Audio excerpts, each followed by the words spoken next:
In the misty Himalayan dawn, two nuclear-armed giants stand poised on a razor's edge.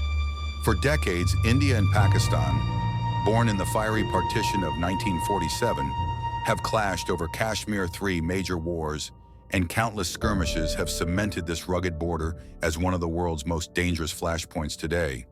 After a devastating terror attack in Indian Kashmir, ancient rivals find themselves hurtling toward open conflict. The world holds its breath as dark clouds gather over this contested land. The story of India and Pakistan is written in blood and politics. Since 1947, both nations have jockeyed for control of Muslim-majority Kashmir, a tinderbox region between them. They each field nuclear arsenals, making any war inconceivably dangerous.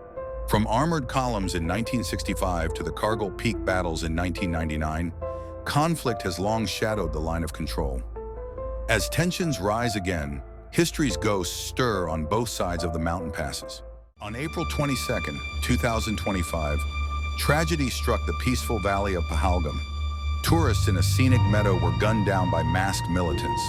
Explosions of gunfire shattered the silence, killing 24 people in one of the worst assaults on civilians in years. India's leaders immediately blamed Pakistan-backed extremists for the slaughter. Islamabad angrily denied involvement, warning that any retaliation would have grave consequences. The blood of innocents crimsoned the valley's snow, and a storm of retaliation was set in motion. On May 7th, India struck back. In a covert campaign called Operation Sindoor, Indian fighters and drones launched precision missile strikes on 9 sites deep in Pakistan and Pakistani-controlled Kashmir. New Delhi called the targets terrorist infrastructure tied to militant groups Jaish-e-Mohammed and Lashkar-e-Taiba. Prime Minister Modi's government insisted the attacks were focused, measured, and non-escalatory, meant only to dismantle terrorists and avoid civilian casualties.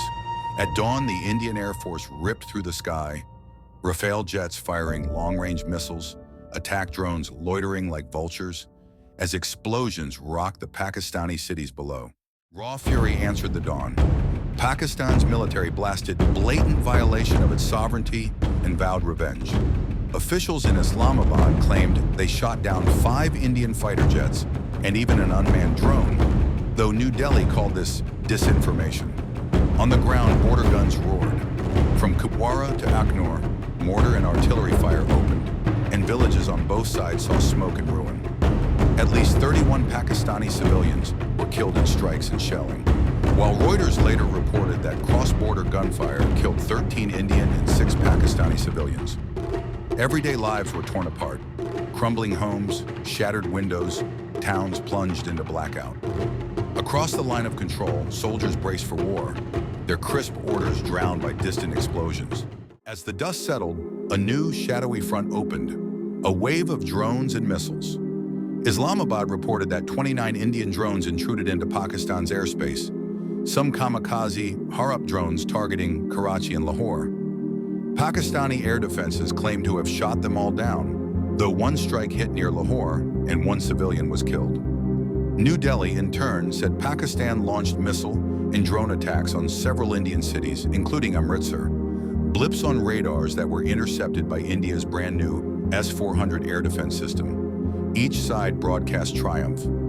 India declared it had neutralized Pakistan's missiles, and Pakistan demanded Pakistan's rights to answer at a time and place of our choosing. The sky above South Asia suddenly crackled with anti-air flares and alarm sirens, an eerie digital ballet of laser lights and smoke.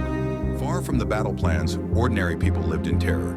In towns along the border, parents huddled with children in shelters as alarm sirens wailed. Angry crowds outside mosques and temples expressed fury or fear. In Muzaffarabad, smoke curled above a bombed seminary as rescue workers carried the wounded. On the Indian side, grieving families mourned over the coffins of soldiers and civilians caught in the crossfire. Hearts raced with each distant boom. Amid prayers and tearful eyes, both governments struggled to assure citizens, "We will protect you." The human cost of geopolitics was writ large. Mothers' faces frozen with dread as their children slept uneasy. Friends huddled around radios. The crisis did not stay in the hills. World leaders watched in horror as the 2 nuclear powers teetered on the brink. The United Nations appealed for maximum restraint from both sides. The UN Secretary General warned, the world cannot afford a military confrontation between India and Pakistan. China and Russia echoed calls for calm, while the United States offered to mediate. Even on the trading floors and flights, panic spread. Airlines canceled dozens of routes over India and Pakistan. Stocks wavered. Diplomats and analysts openly feared the unthinkable. In Kashmir's mountains lies a powder keg, one expert said.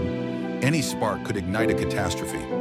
In city conference rooms and UN chambers, maps of Pakistan and India were spread out as the world prayed the clash would stop here.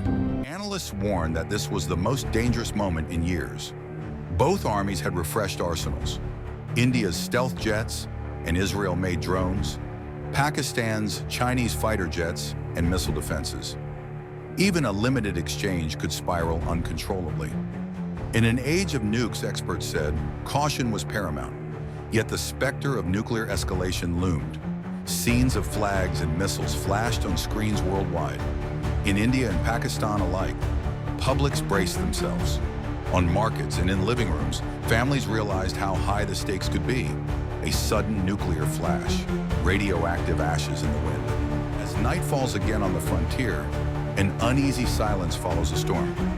Both governments claim to have shown restraint, for now, but distrust runs deep. Pakistan's prime minister vowed revenge for every life lost, while India's leaders insist they will respond to any further attack. The world stares at the Himalayas, hoping the gunfire and missiles remain memories. In these final moments, ordinary citizens on both sides pray that this spark does not engulf the region in flames. For in the end, amid thunderous echoes and burning hopes, the question hangs in the cold mountain air.